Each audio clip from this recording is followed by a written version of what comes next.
Muy buenos días a los radioescuchas que nos sintonizan en la frecuencia de Telemetro Radio, a quienes nos ven por streaming a través de Metcon Go, así como en RPC Televisión, en señal de televisión digital terrestre y en las plataformas de Telemetro Cuarto Poder en YouTube. Bienvenidos a la emisión de hoy, jueves 11 de enero del año 2024. Muy bien, en materia internacional, lo más destacado tiene que ver con la acusación que ha planteado Sudáfrica de Israel ante la más alta jurisdicción de la ONU por incumplir la Convención para la Prevención de Genocidios, afirmando que ni siquiera la masacre perpetrada por Hamás el 7 de octubre justifica el alcance de la campaña israelí en Gaza.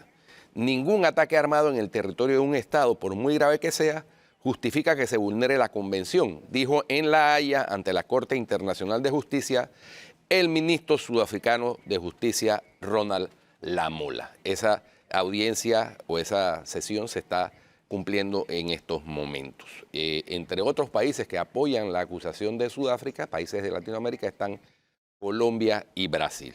Muy bien. Por su parte, en Ecuador, el jefe conjunto de las Fuerzas Armadas de Ecuador, Jaime Vela, anunció ayer miércoles que en las operaciones desarrolladas el martes contra la ola de atentados y disturbios generados por grupos de delincuencia organizada, se han detenido a 329 terroristas y se han abatido a 5 de ellos.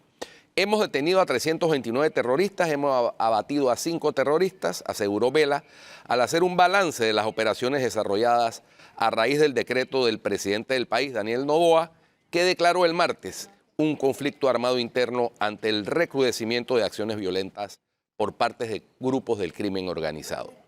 El jefe militar en una rueda de prensa confirmó que no hay soldados heridos ni muertos, aunque sí se han registrado 2 policías asesinados y un herido en estado grave.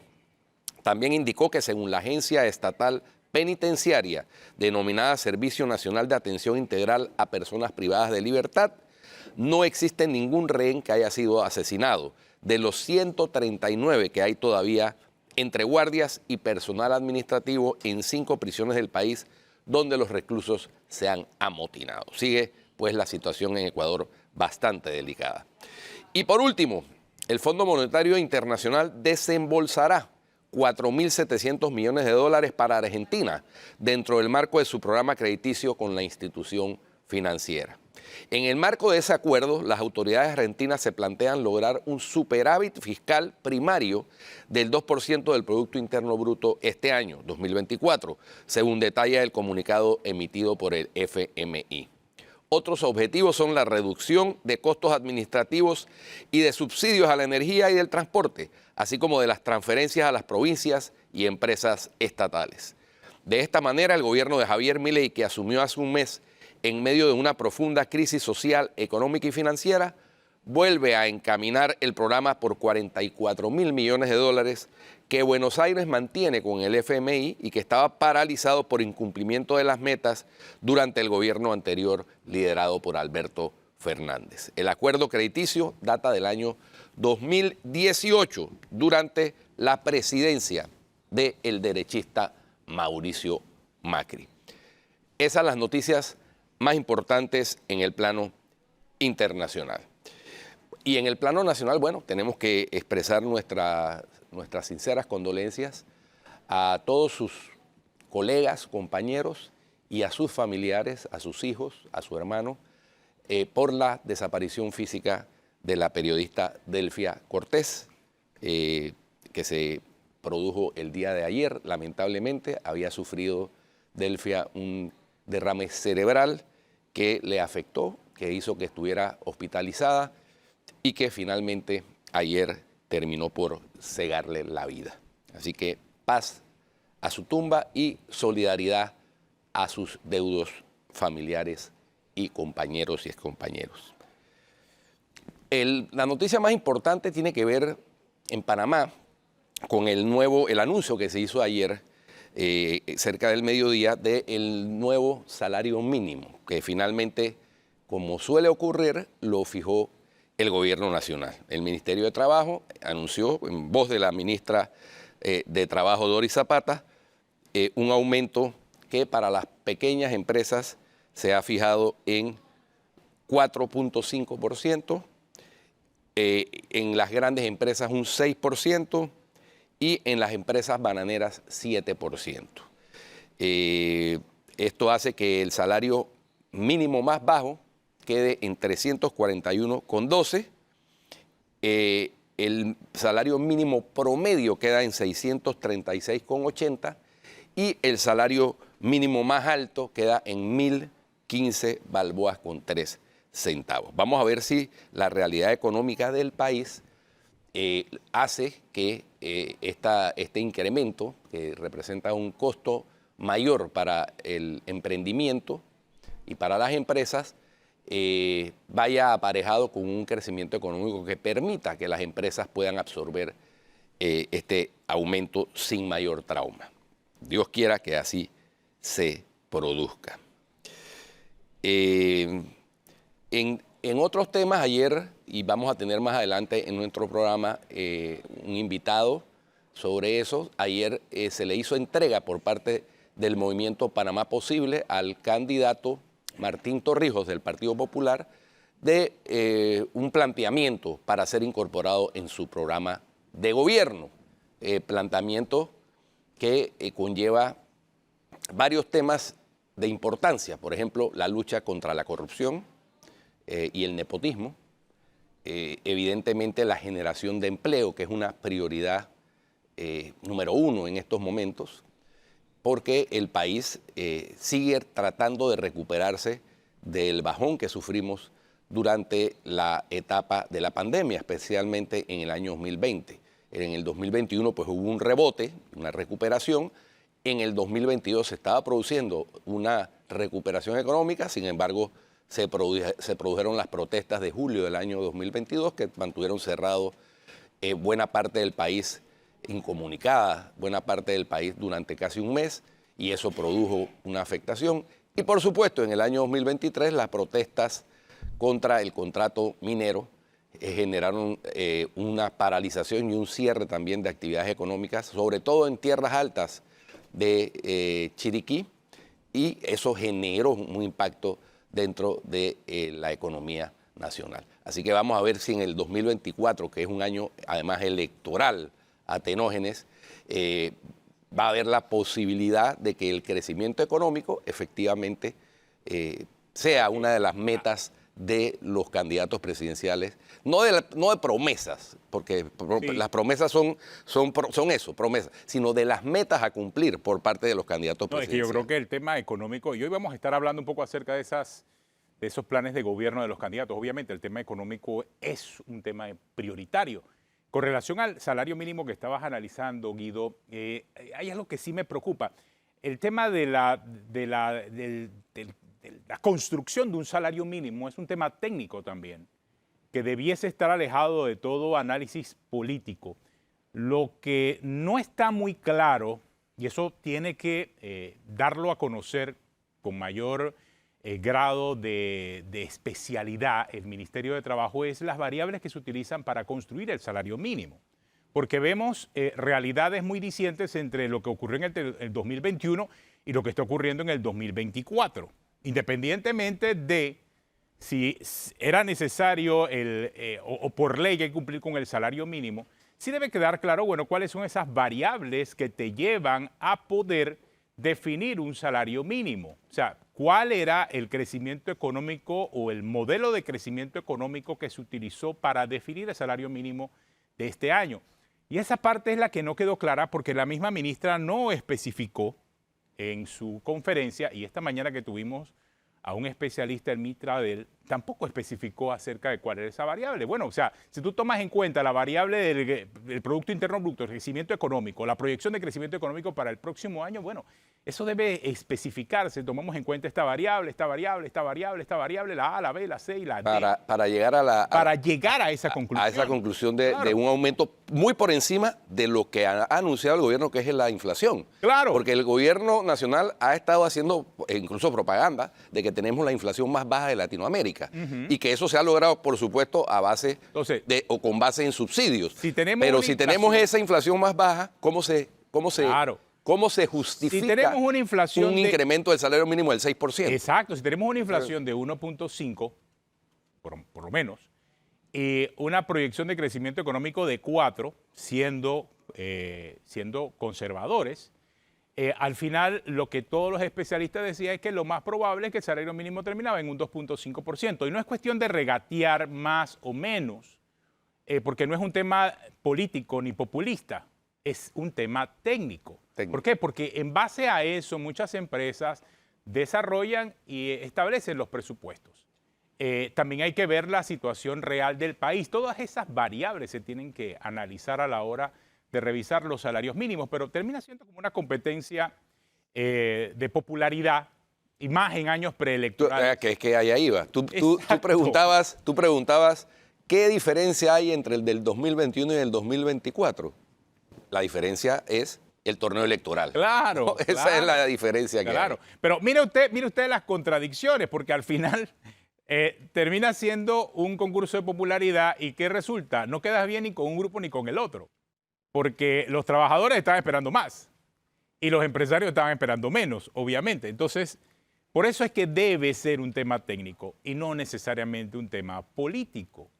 Es un tema, es una decisión técnica que si se tomara de esa forma, créanme que se ahorrarían una gran cantidad de problemas.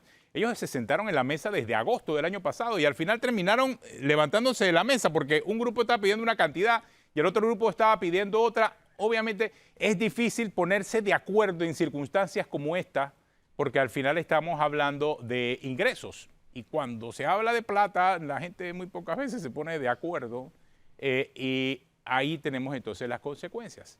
Pero estas consecuencias sí impactan hacia adelante. Por ejemplo, hay un aumento al trabajo doméstico, flat. Es un 25 balúas. De 25 balúas Sí. para ambas zonas, para la zona 1 y para la zona 2. Esa, por ejemplo, no le encuentro mayor explicación y no es, insisto, de regatear el aumento, sino es en función de las decisiones que toma el gobierno con estos asuntos, ¿no? Es un asunto muy Es que no le delicado. veo el carácter técnico a la decisión. Claro, No. por eso, de eso es que estamos hablando. Es eso. Digo, hombre, Lo que estamos hablando. uno entiende que lo que se aspira es a que los trabajadores asalariados recuperen parte de la pérdida del poder adquisitivo que la inflación, entre otros elementos, provoca. Y ojalá se pueda incluso mejorar. Pero si la inflación es de 1,5%, Claro. con 4% que tú decías conservadoramente, está más que compensada la pérdida del poder adquisitivo y Exacto. además se hace un incremento Así es. racional, ¿no? Pero eso es un elemento técnico, debería ser fruto de un estudio técnico y ser explicado cuáles fueron los parámetros, claramente para dejar satisfechos tanto a los trabajadores que quedaron insatisfechos como a la empresa que quedaron insatisfechas, Sí. ¿no? Con los elementos técnicos. Pero bueno, pasan los años y al final se siguen cada uno de los gobiernos viendo estos asuntos no de un punto de vista técnico, sino de un punto de vista político. Y más en año preelectoral, como decíamos. Entonces comienzan las distorsiones y son distorsiones peligrosísimas Oye, en un entorno económico como en el que nos encontramos. algo que hay que comentar necesariamente es el anuncio que hizo el ministro para Asuntos del Canal ayer. A mí me sorprendió porque la primera parte está muy bien, es positiva, es lo que hemos dicho. Cualquier proyecto que se pretenda hacer que conlleve eventual perjuicio para los moradores del área de la cuenca del Río Indio tiene que ser consultado y tratado con inteligencia, lo dijimos aquí, tratando de lograr el mejor o el mayor consenso posible en aras de poder solventar la crisis de agua que tiene no solo el Canal de Panamá, sino la población panameña para consumo humano. Pero lo que dijo el ministro fue que se consultará y si las 2.000 personas dicen que no están de acuerdo, no se hace. Esa fue la parte que a mí me dejó patidifuso, porque no puede ser que 2.000 personas Vayan a decidan decir el futuro del país. por el resto de los 4,5 millones de panameños o de habitantes del país. O sea, no sé, me pareció un poquito imprudente, por decirlo de alguna manera. No, volvemos al populismo. Esas declaraciones Volvemos al populismo. de Aristides Royo, que ha sido presidente de la República, embajador. O sea, no estamos hablando de un novato en materia del manejo de, Que de créemelo, este tipo de en asuntos. este momento nadie se quiere arriesgar, Guido. Entonces, Es lo mismo que decía Nadie Catín se la otra quiere vez. arriesgar, claro. Es lo mismo que dijo Catín Vázquez la otra vez.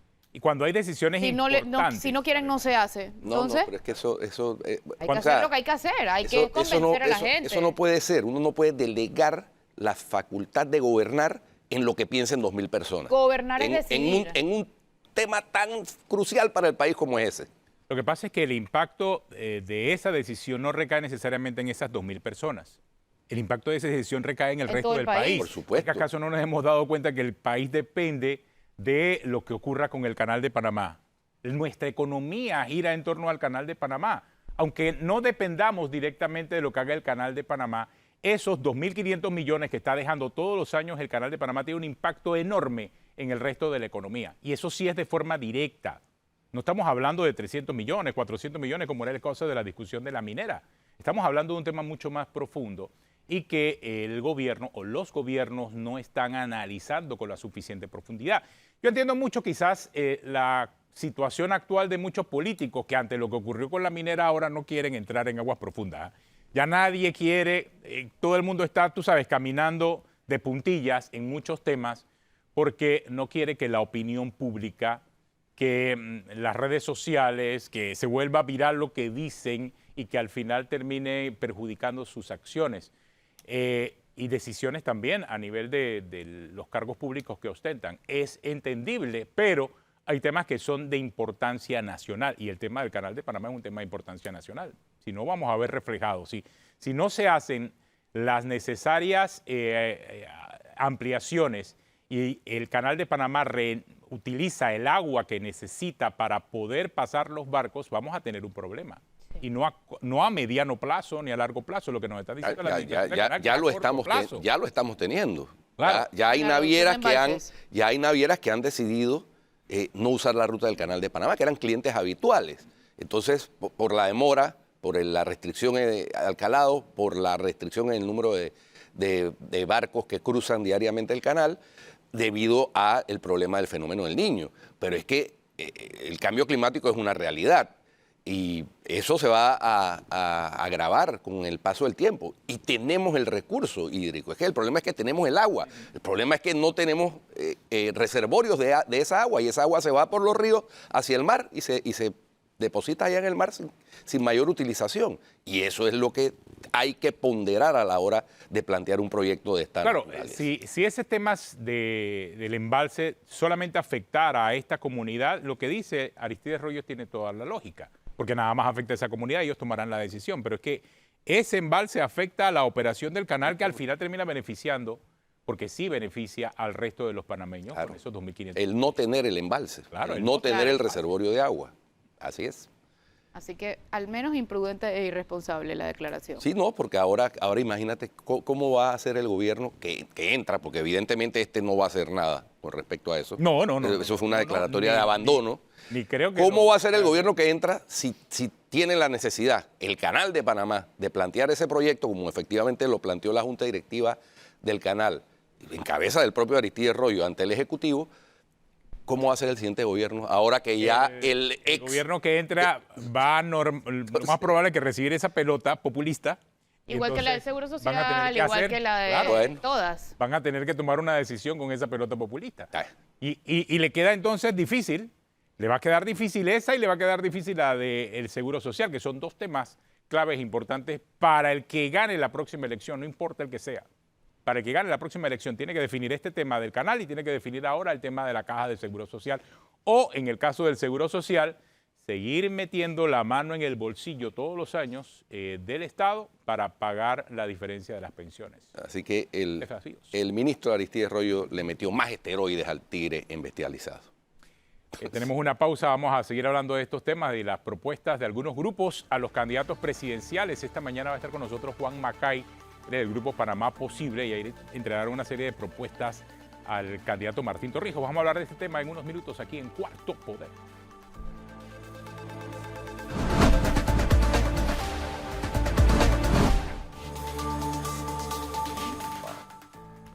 Continuamos aquí en Cuarto Poder.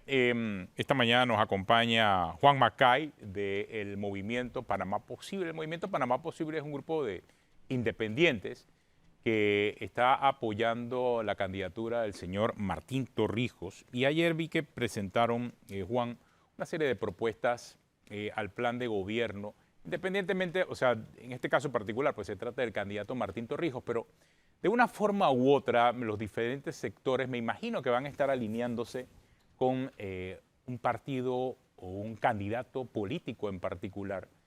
Y sí es bueno analizar, bueno, cuáles son esas propuestas que le presentan, o sea, de qué forma solucionar los problemas que tiene el país. Hace unos minutos nada más hablábamos, Juan, acerca del tema del Seguro Social, acerca del tema del Canal de Panamá, acerca de poder separar el populismo de temas de Estado. Sé que la tentación es grande para todos los políticos, obviamente tomar los temas más populares y obviamente buscar votos con esos temas más populares. Pero hablamos del canal y hablamos de la Caja del Seguro Social, dos temas que se alejan mucho de esa realidad porque le van a costar mucho dinero al Estado. Y yo no sé, yo me imagino que entre las propuestas que ustedes le presentaron ayer a Martín Torrijos estaban estas. Canal de Panamá, estaba el tema del Seguro Social. Buen día, Juan. Buenos días, amigos, ¿cómo están? Efectivamente estaba el tema del Canal de Panamá y el propio candidato habló posteriormente a que se recibiera eso porque él ya había pasado por encima varias de las propuestas, había visto por encima algunas de las propuestas. Efectivamente el Canal de Panamá es una, pero él está viendo el Canal de Panamá no solamente como el instrumento para pasar barcos, él está viendo todo lo que gira alrededor y lo que puede girar alrededor del Canal de Panamá que no está funcionando hoy.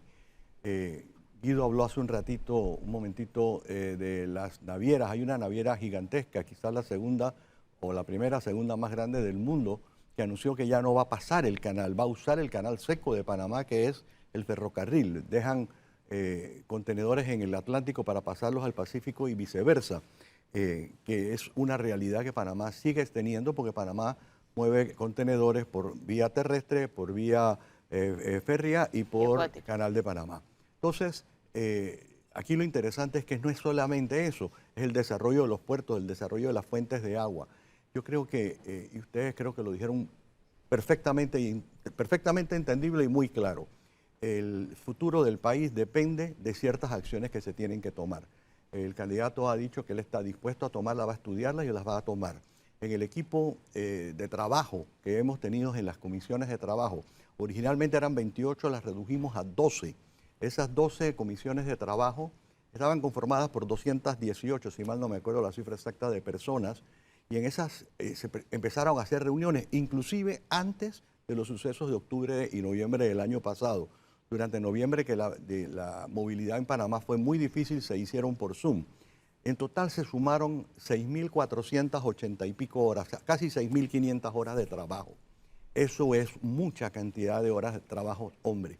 No eran solamente técnicos, no solamente eran especialistas, había muchas personas que querían aportar con ideas, con sugerencias.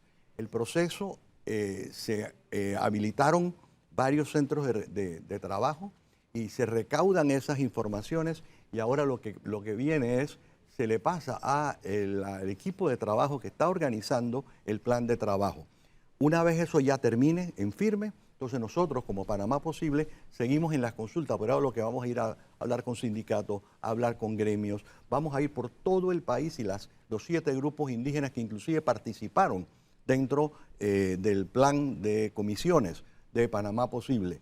Ellos hicieron unas propuestas pero muy interesantes y podemos destacarlas en algún momento si ustedes así lo tienen a bien. Y el tema de la constituyente, vi que no estaba.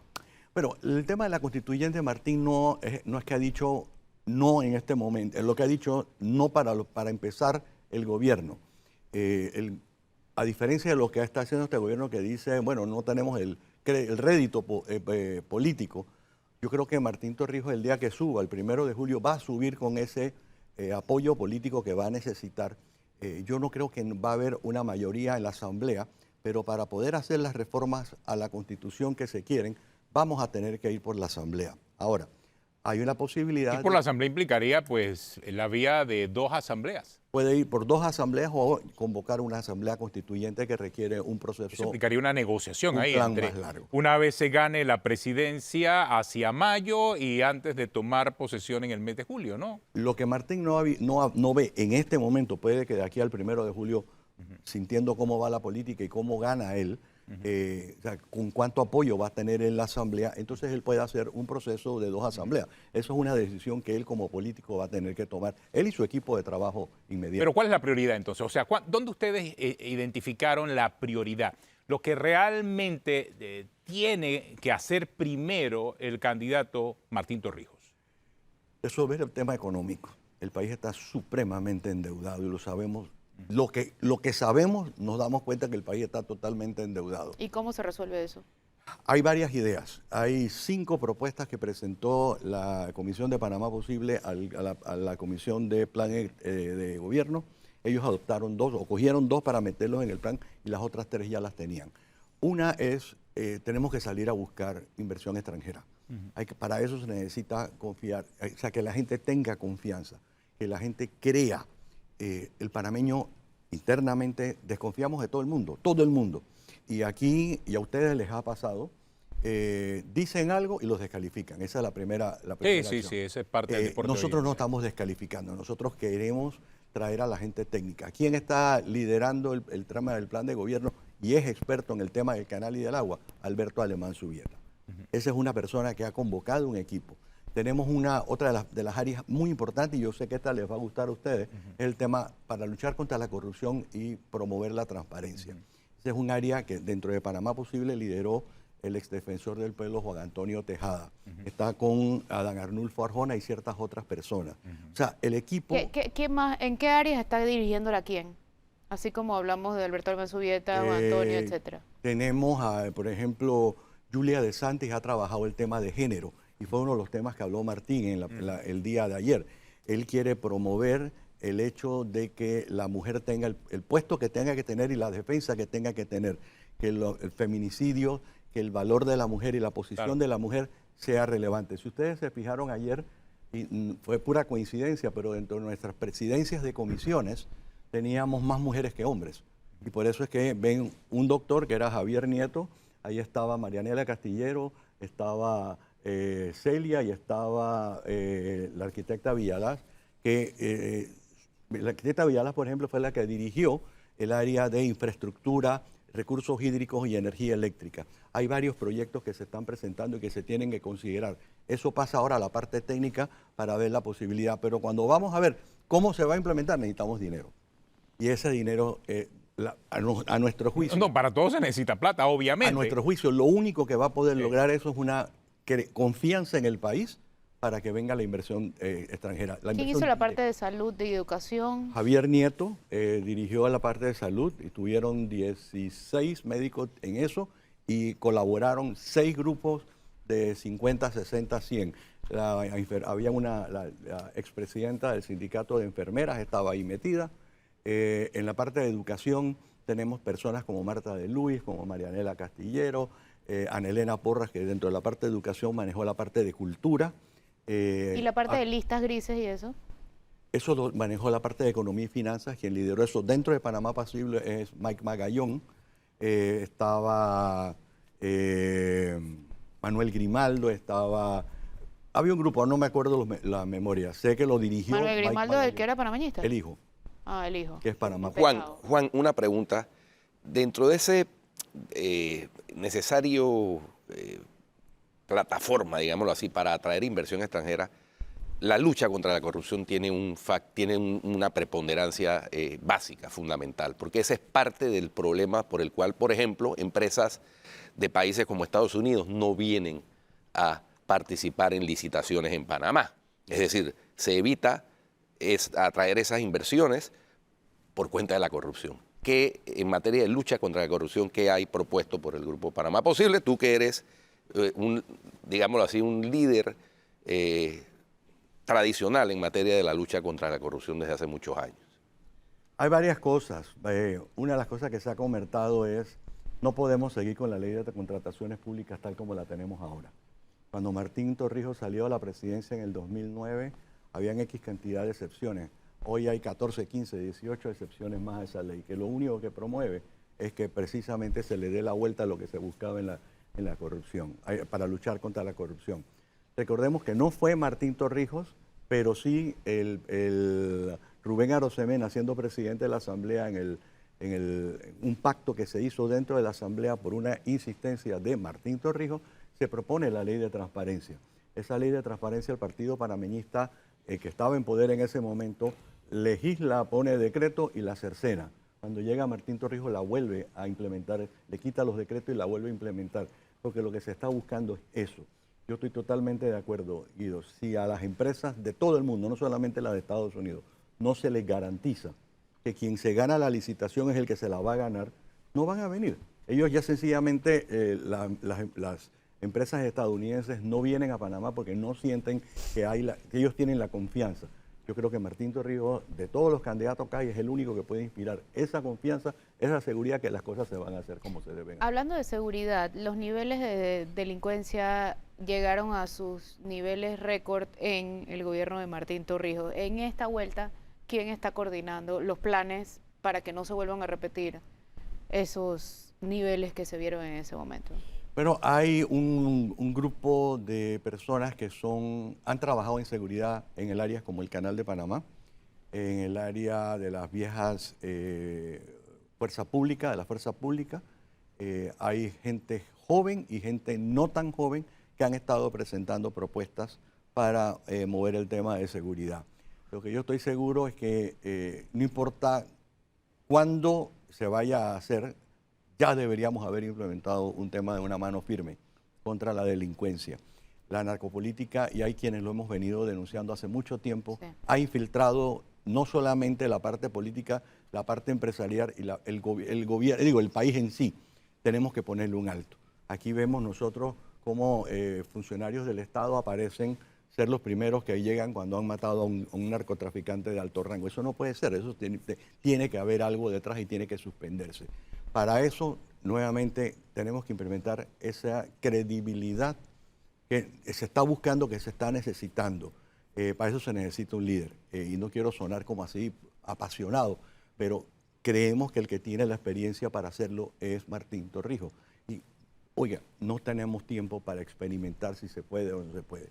El 1 de julio, llegado a la presidencia de la República, tiene que empezarse a dar cosas para que esa delincuencia, esa lucha contra el narcotráfico, la defensa de nuestras fronteras, la defensa de la seguridad de las personas que están aquí en el país, se pueda mantener la integridad de ellos. Claro, vuelvo al tema específicamente de la situación económica del país, Juan. Y sí es importante entender el nivel de confianza, porque ese nivel de confianza para esa inversión extranjera está de una forma u otra directamente vinculado al tema de la corrupción. O sea, esas empresas tienen que sentirse seguras para poder invertir en Panamá. Entonces, ¿cómo poder hacer sentir a las empresas seguras si hay una percepción, no lo digo yo, una percepción ratificada? Cuando tú ves todos los índices de corrupción, Panamá está en todos. No fallamos en ninguno. Y no es que hemos mejorado, hemos empeorado en los últimos 10 años. Entonces, eso, la única forma de poder combatirlo, obviamente, es a través de acciones directas. Entonces, ¿cómo comenzar para dar a demostrarle al mundo esa confianza de que están cambiando las cosas en Panamá para mejorar esa lucha y esa percepción contra la corrupción y poder traer esa inversión extranjera? Creo que es un desafío importante, sabiendo que ustedes ya están proponiendo que la inversión extranjera va a ser clave para poder poner a andar el país, ¿no? Económicamente. La parte económica es clave, porque como hemos dicho, si no hay plata, es muy difícil trabajar. Si seguimos endeudándonos como nos hemos endeudado en este último lustro, el país va a tener un problema y todos recordaremos que decíamos, bueno, el canal da lo suficiente como para subvencionar todos los problemas que nosotros vamos a tener. Sabemos que ya el canal el próximo año no va a dar lo que va a dar, sabemos que el ingreso que se tenía proyectado para la mina no se va a dar y que inclusive van a haber muchos más gastos de lo que se había previsto que se tenía que tener. ¿Qué se puede hacer para dar confianza? Hoy va a haber un equipo de personas que ya van a empezar a conformarse y por eso es que es parte de la consulta que nosotros estamos haciendo, que va a tener que ir a sentarse con estas multinacionales, con estas empresas que quieren y en un momento determinado consideraron venir a invertir a Panamá. Hay países que han venido a Panamá a llevarse empresas que están establecidas en áreas económicas, en zonas francas, para llevárselas para otros países. Hombre, el hecho de que los panameños antes teníamos 35-40% de los panameños que hablábamos inglés, ahora ese porcentaje bajó un 13%. Tenemos que promover que aquí en Panamá esté la mano de obra calificada. No el que se graduó, no el que tiene un título, no, que estemos calificados para ello. Para eso hay una parte en la parte de educación que para nosotros es bien importante, en la que Martín está visualizando no unir al Ministerio de Educación, sino fortalecer ya no solamente el Ministerio de Educación, sino la Universidad Tecnológica, el ITSE, el IFARU y el INADE. ¿Qué propuesta habrá para que no habrá 5 ministros de educación como hubo en el gobierno anterior? Yo creo que Martín va a escoger al mejor.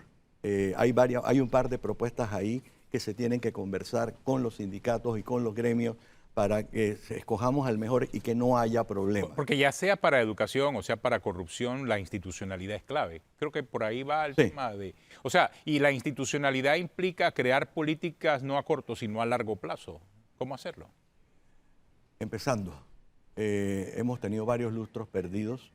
Yo creo que el daño por la desinstitucionalización del país que se dio hace 10, 15 años ha sido muy grande y todavía estamos pagando el pato. Pero tenemos que hacerle ver a la gente que tenemos que hacer un giro, que tenemos que hacer un cambio de conciencia, un cambio en la forma como nos comportamos. Para que haya un corrupto tiene que haber un corruptor. Tenemos que parar ese juego, tenemos que romperlo. ¿A que nos va a costar? Sí, nos va a costar. Pero yo creo que Martín, dentro del equipo de campaña y dentro del equipo de Panamá Posible, se ha sumado mucha gente buena. Yo les mencioné solamente algunos de los nombres. Esos nombres que nos mencionó son todos nombres de personas que están apoyando al señor Martín Torrijos. Sí, apoyando al plan de gobierno. Y con eso tenemos en educación. Pero lo están apoyando desde Panamá Posible. Esa es la parte que me llama la atención. Sí, bueno, hay unos que están tanto en campaña como es el caso. O sea, estar en Panamá Posible no necesariamente es estar en el Partido Popular o en el partido político. No, ninguno de los que te mencioné, excepto a lo mejor Juan Antonio, no sé si. Yo creo que todavía está en el Partido Popular, pero Julia no es Partido Popular, Marianela no es Partido Popular, Javier Nieto no es Partido Popular. Tenemos... ¿Y ese documento presentado por Panamá Posible es el plan de gobierno oficial? No. ¿Es una propuesta? Es las propuestas nuestras. O sea, siempre se dice que es que la gente no tiene la oportunidad de participar en el plan de gobierno y que es un documento que se le entrega y que nadie lo cumple. Ahora lo que se hizo fue, vamos a consultar sobre las cosas que el panameño quiere.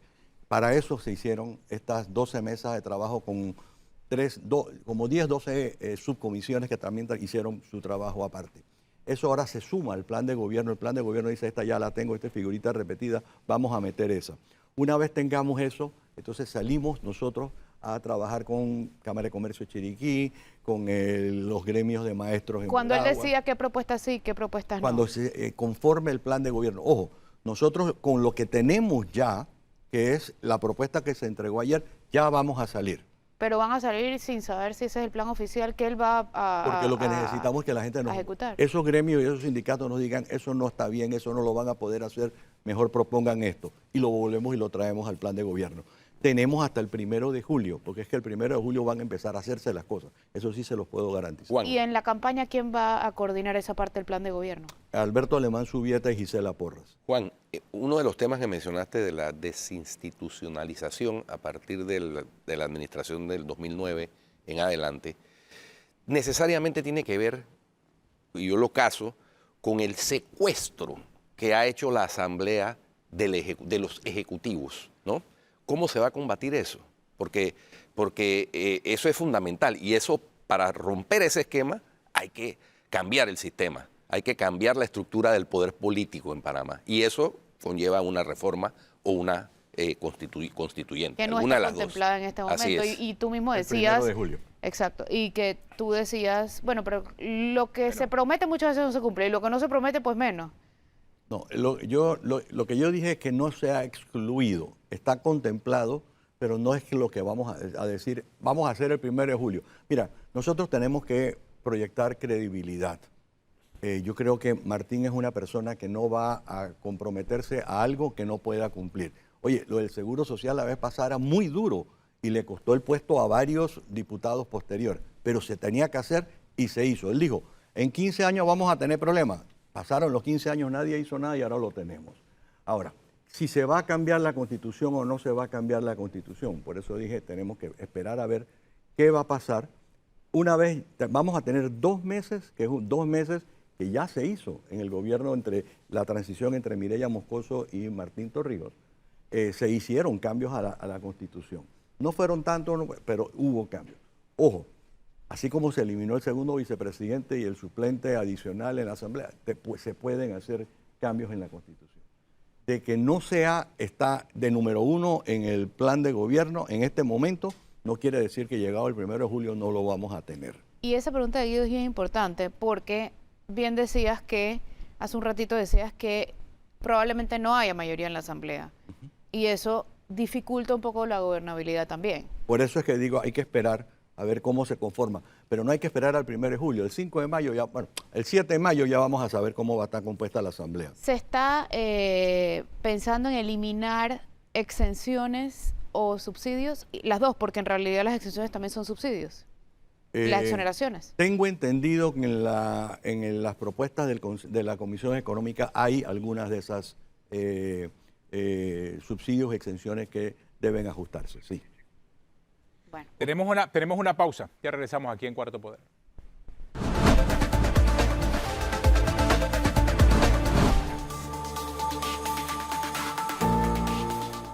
Continuamos aquí en Cuarto Poder, conversando con Juan Macay esta mañana del movimiento Panamá Posible. Dice, todos los que están en Panamá Posible están apoyando a Martín Torrijos. Oye, dice que, por cierto, una curiosidad, que Martín Torrijos llegó tarde ayer al evento. Él siempre llega tarde a todo. No, porque le estaban notificando de una diligencia que tiene hoy dentro del proceso de expulsión El del PRD. PRD. Pero todavía el PRD quiere expulsarlo, ¿no? Sí. Para victimizarlo. proceso- Sí, o sea, el PRD no se da cuenta que le está haciendo un favor con eso. No, pero lo- No, y si el proceso de expulsión sale antes de Por la que arranque la supuesto. campaña, con más razón. Ay, no, le Pero tiran bueno, ahí digo, el PRD la- sabrá qué hace, ¿no? Digo. No, pero además es el único proceso abierto que hay en el Tribunal de Disciplina del PRD. Increíble. Único. Tú puedes entender. Bueno, él se refirió ayer en Eh. una entrevista que salió en Telemetro, en todos los medios de comunicación, y la palabra que usó, vengan como vengan. Obvio. Sí, Obvio, pues. todo eso lo beneficia. O sea, Exacto. No sé si el PRD no se da Pero cuenta bueno, de eso. pero- ustedes saben, así como está dirigiendo el PRD, están dirigiendo la campaña de sus candidatos Y el gobierno. y el gobierno. Así que, pero bueno, yo creo que todo el mundo está claro, y a Martín le dice, pero lo que pasa, hay gente que para descalificar a Martín, que lo hablábamos hace un ratito, es que él es PRD. Y yo les hago la pregunta, en todas las campañas hay PRDs, en todas las campañas hay PRDs. Así como en nuestra campaña hay gente que vino de RM, a gente de Cambio Democrático. O sea, los panameños, ¿el 50 y cuánto por ciento? 51% está inscrito en un partido. Entonces vamos a hacer una campaña con gente que nada más que no está inscrita. No puede ser. No, pero a ver, eso es un poquito simplista. O sea, él no es un PRD cualquiera. No, fue secretario general del PRD. Digo, fue Y- presidente. ¿Quién? ¿Martín pero- Torrijos? Fue Sí, presidente No, de la Martín Torrijos del República. PRD, O perdón. sea, No, yo no le estoy eso es un poquito diciendo... No, simplista. es que es en un todas las PRD campañas hay PRD. cualquiera. No, no. Estoy Este es el diciendo- Martín candidato. Torrijos es del Déjeme, PRD. Es Torrijos. Claro, O sea, es Torrijos. No, no estoy ¿Quién diciendo- fundó el PRD? Oye, él El no es- papá de Martín Torrijos. Nadie está diciendo que él no es PRD. Lo que empecé diciendo, no me tomaron en cuenta, es que lo descalifican por ser PRD.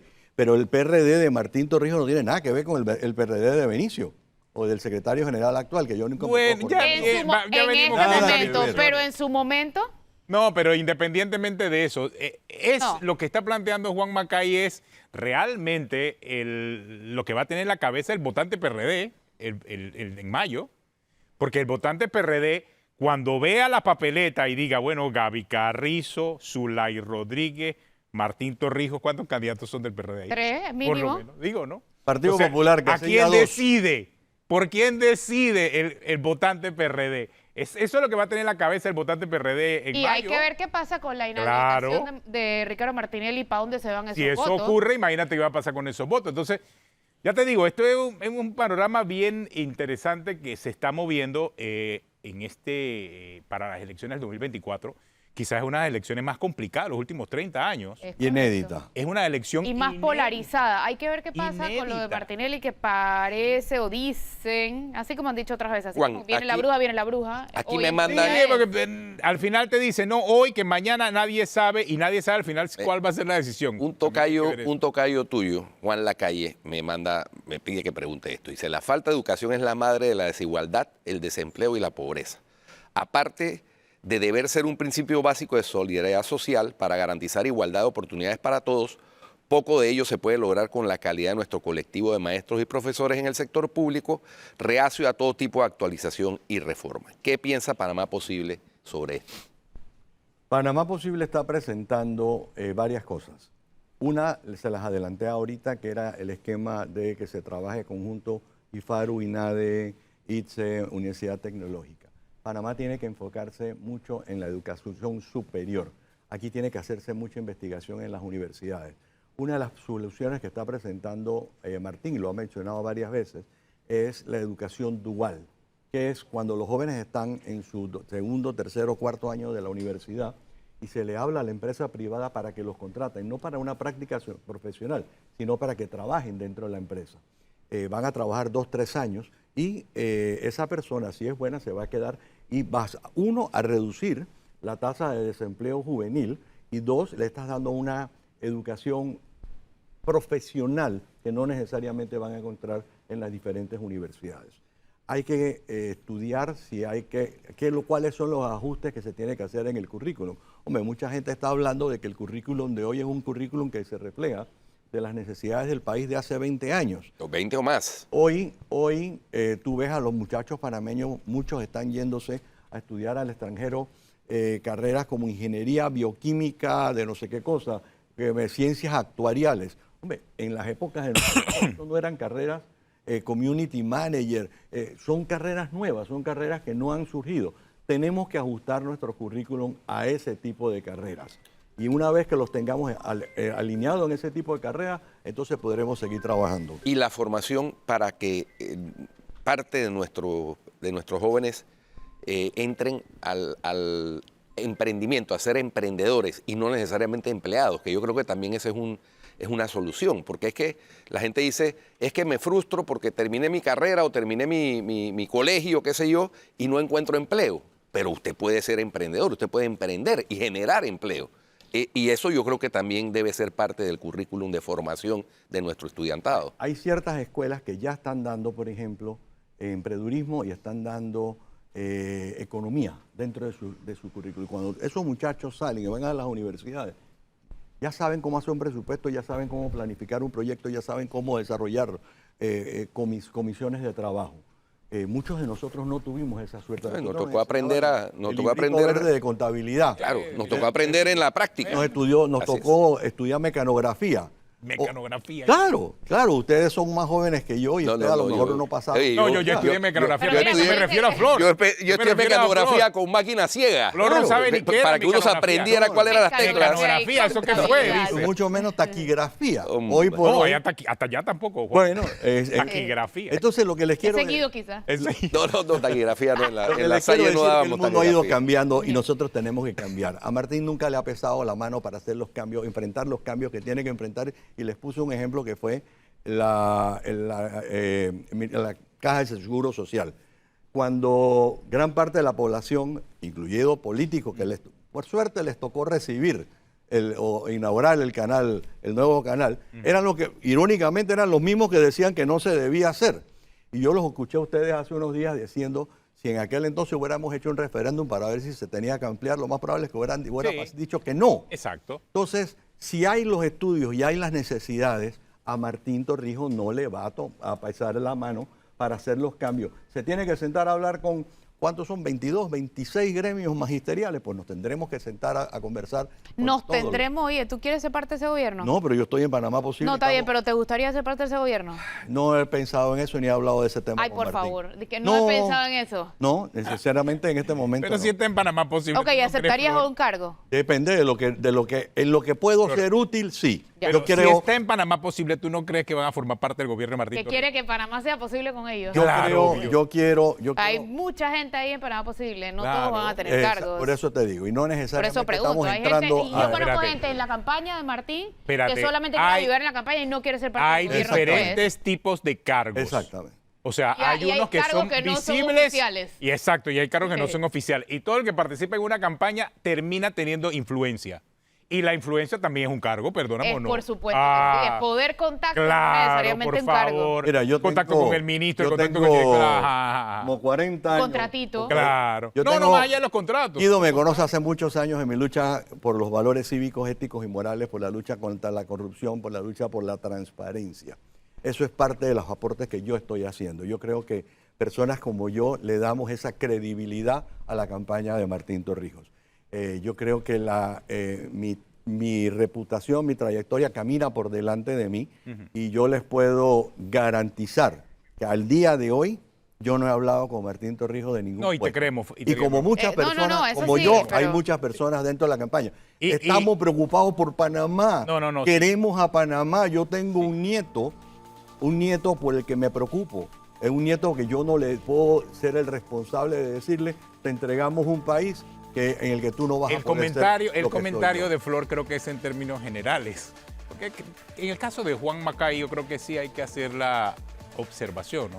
Históricamente, Juan se ha preocupado mucho por los temas. No, estamos claros, pero bueno, la pregunta es válida. ¿Quiere ser Sí, parte del claro. gobierno o no? No, No, claro. pero, es que, exactamente. ser parte del gobierno no es malo tampoco. Pero yo no Depende pregunté de como qué algo malo. gestión. No. ¿De qué Por eso la te pregunta dije, es fáctica. depende de lo que ¿Quieres haces, ser de lo parte del que gobierno haces, o no? claro. Punto. No, pero Yo- depende Ya. de lo que haces en Yo el te gobierno. respondí claramente. Yo Bueno. estoy dispuesto a ayudar en lo que necesitemos. Listo. Y cuando me preguntaste, ustedes, Ya veo. el gobierno de Martín, no.